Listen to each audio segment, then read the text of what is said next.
Sobat Maestro, sesaat lagi kita akan bersama-sama mengikuti program Suara Gembala bersama Pendeta Cheng Kim Guan dari GBT Bukit Moria. Selamat mendengarkan.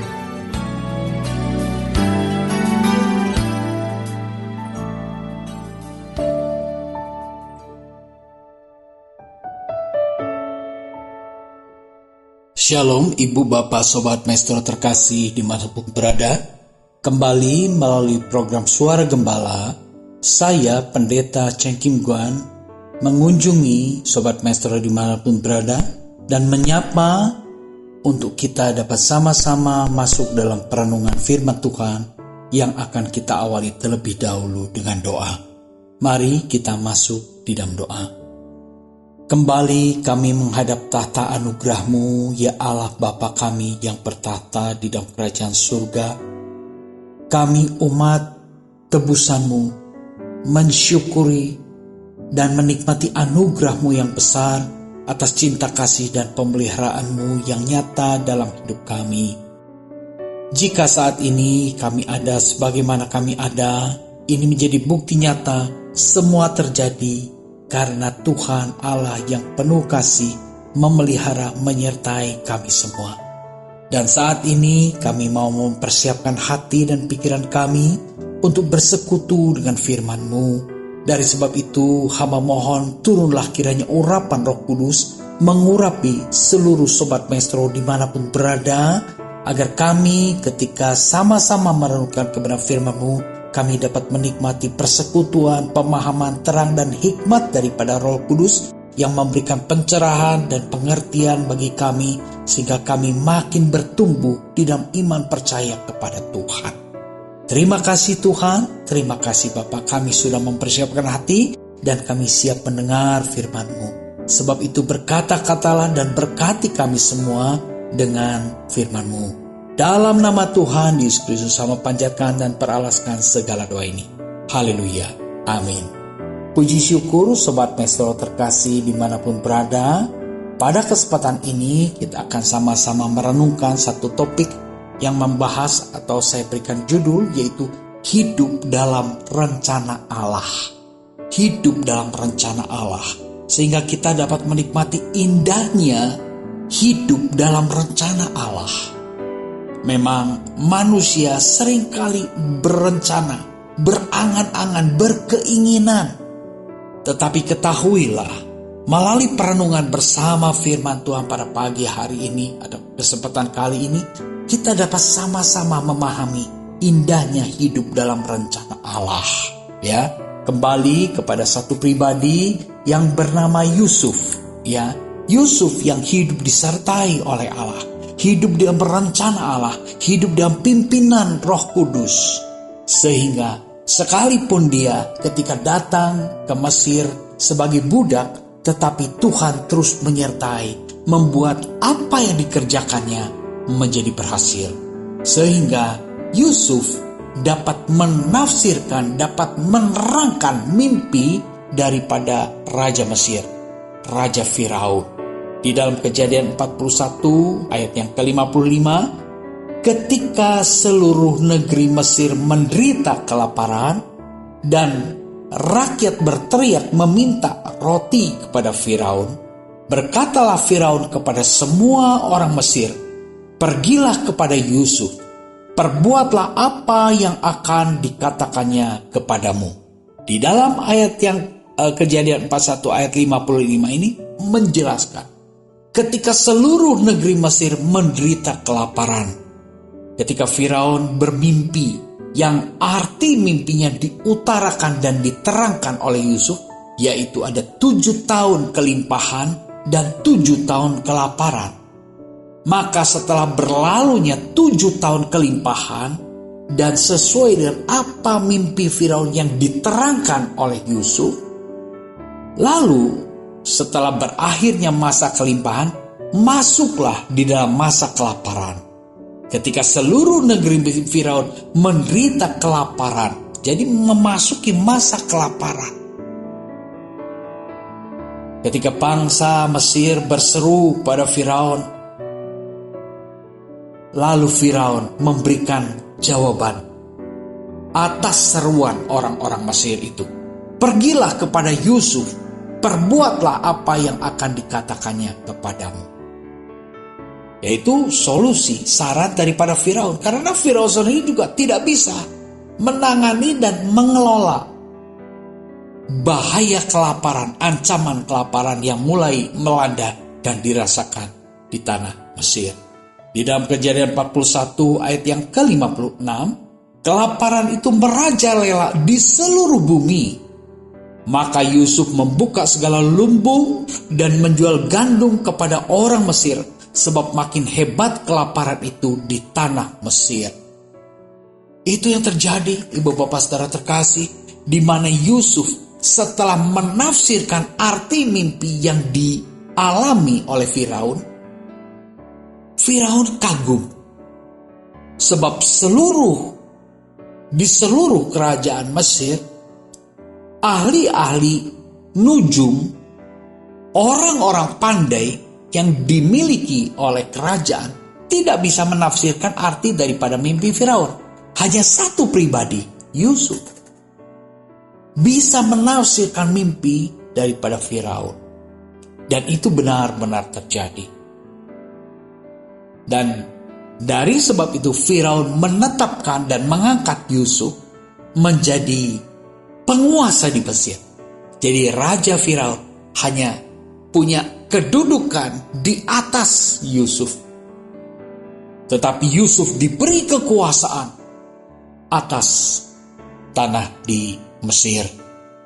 Ibu bapak saudara terkasih, pada saat masa kelaparan itu, Yusuf membuka gudang-gudang, lumbung-lumbung, menjual gandum kepada orang Mesir. Setelah 7 tahun kelimpahan, memasuki masa kelaparan, Yusuf membuka lumbung-lumbung atau lumbung-lumbung gandum, gudang-gudang gandum, lalu menjual kepada orang-orang Mesir. Di sini kita melihat bahwa Yusuf disertai oleh Tuhan dan diberi hikmat untuk mengelola tata niaga daripada gandum. Ya, luar biasa. Tuhan menyertai dan memampukan Yusuf melakukan semuanya itu. Di dalam Kejadian 41 ayat 57, juga dari seluruh bumi datanglah orang Mesir untuk membeli gandum dari Yusuf. Sebab hebat kelaparan itu di seluruh bumi. Bukan cuma di wilayah Mesir, tetapi di seluruh bumi. Orang-orang datang berbondong-bondong kepada Yusuf untuk membeli gandum. Sampai kalau kita lihat ya di dalam Kejadian 42 ayat yang ketiga, lalu pergilah 10 orang saudara Yusuf untuk membeli gandum di Mesir. 10 orang saudara Yusuf, 10 orang anak Yakub pergi ke Mesir dari Kanaan, pergi ke Mesir untuk apa? Untuk membeli gandum. Jadi di tanah Kanaan pun kelaparan terjadi. Memang dituliskan bahwa seluruh bumi mengalami kelaparan. Jadi ibu bapak saudara terkasih, apa yang dimimpikan oleh Firaun diartikan oleh Yusuf, dan semua penyingkapan arti mimpi itu tepat. Nah, 10 orang datang, saudara Yusuf datang kepada Yusuf ke Mesir untuk membeli gandum. Yusuf adalah anak ke-11 dan Yusuf punya adik bernama Benyamin, anak yang ke-12. Jadi Yakub ini punya 12 anak. Tetapi yang datang cuma 10. Di mana yang satu? Benyamin yang paling kecil tidak diizinkan oleh Yakub untuk ikut ke Mesir, untuk ikut sama-sama membeli gandum. Maka hanya 10 anak Yakub yang pergi ke Mesir untuk membeli gandum. Singkat cerita, di mana Yusuf mengenal betul yang datang ini adalah saudara-saudaranya. Yang datang ini adalah kakak-kakaknya. Tetapi mereka, saudara-saudara Yusuf ini, kakak-kakak Yusuf, tidak mengenal itu adalah Yusuf. Karena Yusuf sebagai penguasa, mungkin pakaiannya, wibawanya sudah lain. Tetapi Yusuf dapat mengenali semua saudara-saudaranya. Dan singkat cerita, Yusuf pun menguji apakah kakak-kakaknya ini tetap jahat, memiliki hati yang iri, sebagaimana kakak-kakaknya iri terhadap Yusuf ketika Yusuf masih bersama-sama tinggal di bawah, bersama-sama dengan keluarga, dengan Yakub. Ketika bersama-sama, kakak-kakaknya memang iri terhadap Yusuf. Kenapa? Karena Yusuf ini satu pribadi yang dikasihi oleh Yakub. Lalu Yusuf memperkenalkan diri. Pada akhirnya Yusuf pun memperkenalkan diri kepada saudara-saudaranya di dalam Kejadian 45 ayat yang ketiga. Dan Yusuf berkata kepada saudara-saudaranya, "Akulah Yusuf, masih hidupkah Bapa?" Tetapi saudara-saudaranya tidak dapat menjawabnya, sebab mereka takut dan gemetar menghadapi dia. Ibu bapak saudara terkasih, Yusuf sebagai penguasa, kakak-kakaknya yang pernah menjual dia, yang pernah membuang dia ke dalam sumur, yang dimana saat itu Yusuf berseru-seru mohon ampun dan pertolongan dari kakaknya, tidak ada satupun kakaknya yang menghiraukannya. Tetapi saat Yusuf menjadi penguasa, Yusuf berinisiatif memperkenalkan diri kepada saudara-saudara. Di sini kita bisa melihat pribadi Yusuf yang begitu rendah hati. Sekalipun dia penguasa, Yusuf punya kesempatan, punya kekuatan, punya kekuasaan untuk balas dendam. Tetapi kita melihat, inilah ciri kehidupan orang yang disertai oleh Tuhan. Orang yang penuh dengan Roh Kudus. Orang yang hidup di dalam rencana Tuhan. Sama sekali tidak ada rasa benci di dalam hatinya. Luar biasa. Ini menjadi perenungan dan pembelajaran bagi kita semua ibu bapak saudara terkasih. Tanda-tanda orang yang disertai Tuhan. Tanda-tanda orang yang hidup penuh dengan Roh Kudus. Hatinya penuh dengan kekudusan. Jiwanya penuh dengan kekudusan. Rohnya bersekutu dengan Roh Kudus. Puji syukur pada Tuhan. Jadi dengan sikap rendah hati, Yusuf yang memperkenalkan diri kepada saudara. Dikatakan, "Akulah Yusuf." Lalu Yusuf bertanya, "Masih hidupkah Bapa? Masih hidupkah Yakub? Karena aku masih remaja dulu. Pada waktu aku berumur 17 tahun remaja, aku menikmati cinta kasih daripada Bapak Yakub. Bapak Yakub begitu mengasihiku. Sehingga ketika Yusuf berjabatan di Mesir pun, Yusuf tetap mengasihi bapaknya. Maka dia tanyakan, masih hidupkah Bapak?" Lalu kita melihat apa respon daripada saudara-saudaranya. Tetapi saudara-saudara tidak dapat menjawabnya sebab mereka takut dan gemetar menghadapi dia. Respon daripada saudara-saudara takut terhadap Yusuf. Kenapa? Karena saudara-saudaranya yang membenci Yusuf, yang menolak Yusuf, yang memasukkan Yusuf ke sumur kering, lalu mengeluarkan Yusuf dan menjual Yusuf. Sampailah Yusuf ke Mesir. Itulah perilaku kakak-kakaknya terhadap pribadi yang bernama Yusuf.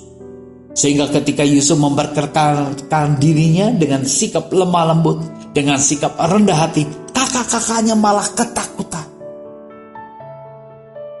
Kakak-kakaknya malah ketakutan. Kita akan melihat di dalam Kejadian 45 ayat yang keempat.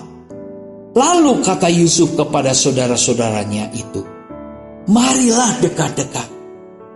Maka mendekatlah mereka, katanya lagi, "Akulah Yusuf, saudaramu yang kamu jual ke Mesir." Respon daripada Yusuf, dia rendah hati dan dia yang berinisiatif penguasa Mesir yang berinisiatif merangkul saudara-saudaranya itu. Dia katakan, marilah dekat-dekat. Ibu bapak saudara terkasih, tidak ada kebencian dari hati Yusuf.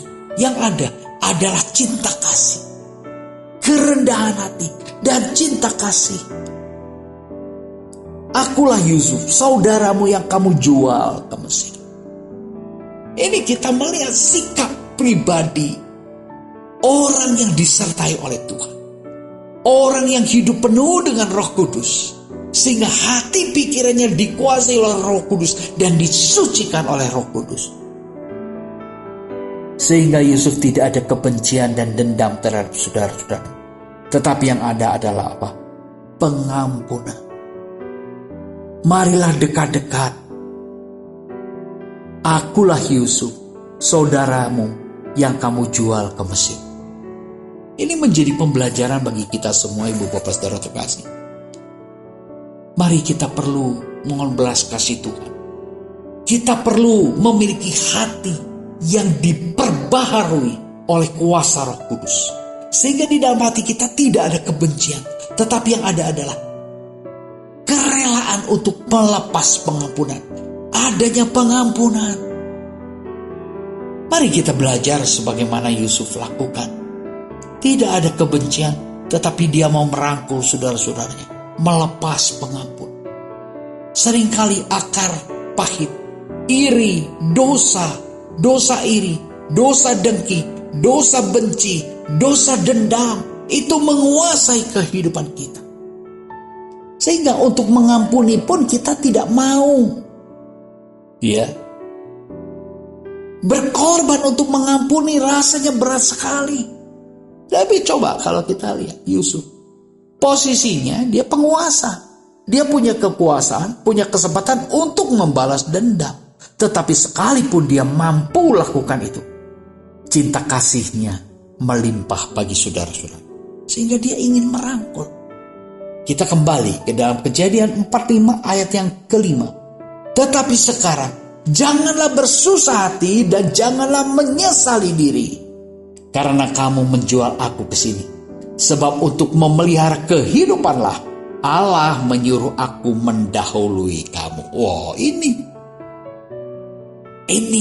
kata-kata yang penuh dengan cinta kasih. Dari seorang penguasa yang pernah disakiti, yang pernah diremehkan, yang pernah dijual.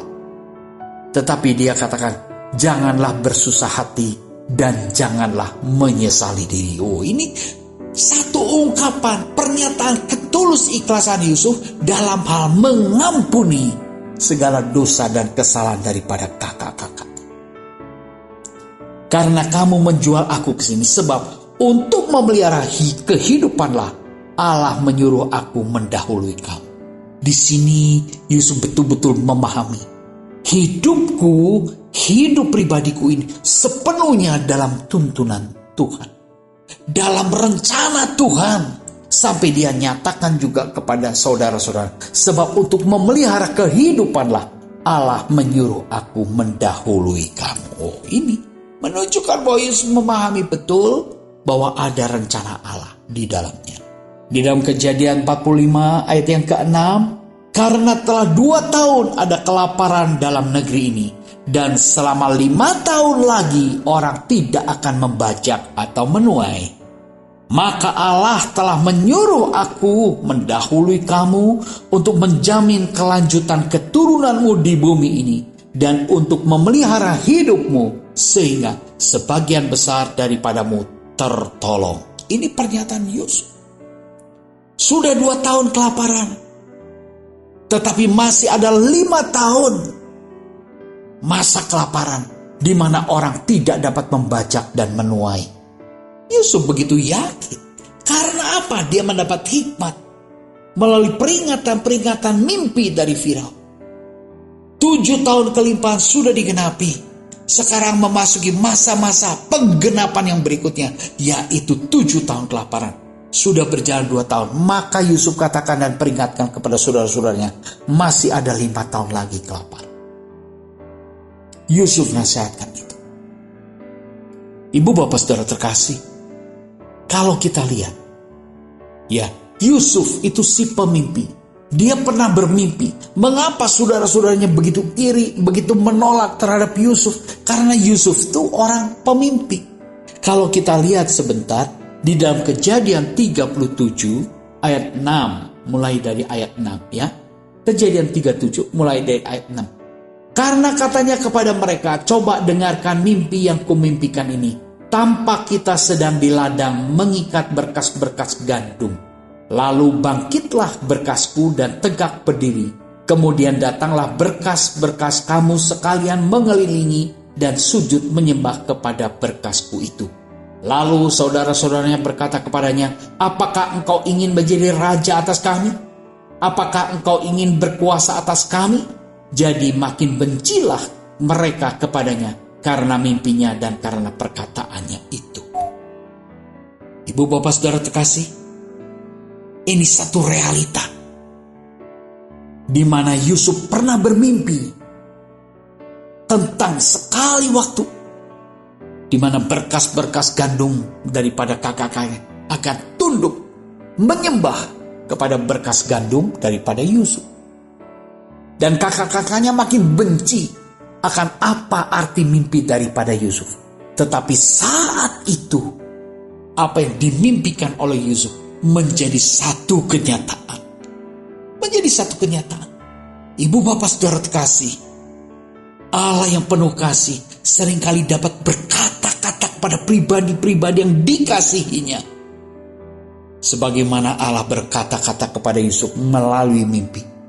Dan apa yang telah Allah katakan itu pasti digenapi. Ibu bapak saudara terkasih, seringkali firman Tuhan juga berkata-kata bagi kita semua. Menjadi peringatan-peringatan bagi kita semua. Maka sebab itu jangan pernah kita keraskan hati dan menolak mendengar firman Tuhan. Jangan kita tolak firman Tuhan. Mari kita terima, kita renungkan. Firman Tuhan itu penuntun. Menyingkapkan bagaimana kita harus berperilaku, bagaimana arah tujuan hidup kita untuk memapak masa depan.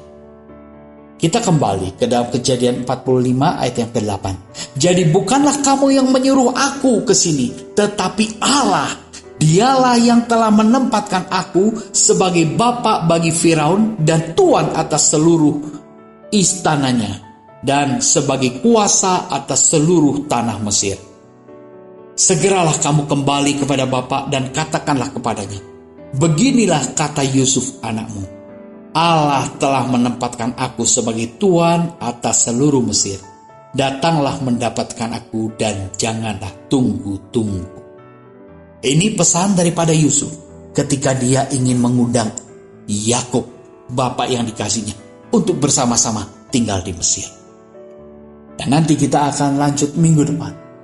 Bagaimana Yusuf mendapat anugerah untuk dapat mempersembahkan yang terbaik bagi orang tuanya, bagi keluarganya, bagi saudara-saudaranya, sekalipun mereka sudah berbuat begitu jahat kepada Yusuf. Semua itu terjadi dan membuktikan bahwa Allah punya rencana yang indah dalam kehidupan Yusuf. Kalau Allah punya rencana indah dalam kehidupan Yusuf, sesungguhnya Allah pun punya rencana indah bagi setiap pribadi kita. Mari kita mau terus mendekatkan diri kepada Tuhan. Kita mau terus meminta penyertaan Tuhan menyertai langkah kehidupan kita, agar kita disertai oleh Tuhan dan kita dipenuhi oleh Roh Kudus, agar hidup kita sekalipun menghadapi masa-masa sukar, kita tetap dapat menjadi garam dan terang, berdampak dan memberkati orang-orang di sekitar kita, sebagaimana Yusuf hidup dalam rencana Allah. Puji syukur pada Tuhan. Mari kita berdoa untuk firman Tuhan ini. Terima kasih Tuhan untuk beberapa ayat firman-Mu yang kami renungkan bersama. Hamba-Mu berhenti bicara, tetapi firman-Mu hidup. Roh Kudus akan berbicara memberkati setiap pribadi, seluruh Sobat Mesot dimanapun berada. Sehingga kami beroleh kekuatan dan pengharapan serta penghiburan Roh Kudus. Untuk kami tetap tekun setia bersahar, berharap dan menjadikan Tuhan sebagai andalan hidup kami. Dalam nama Tuhan Yesus Kristus, hamba panjatkan perolehkan segala doa ini. Haleluya. Amin. Shalom, Ibu Bapak Sobat Maestro terkasih. Tuhan memberkati kita semua. Amin.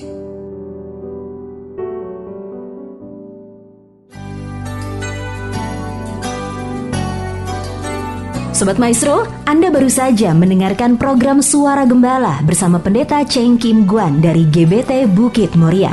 Dengan tempat ibadah Jalan Bojong Raya Komplek Permata Indah, Blok J nomor 24 Bandung. Phone 0822 1614 3298. Terima kasih atas kebersamaan Anda. Tuhan Yesus memberkati.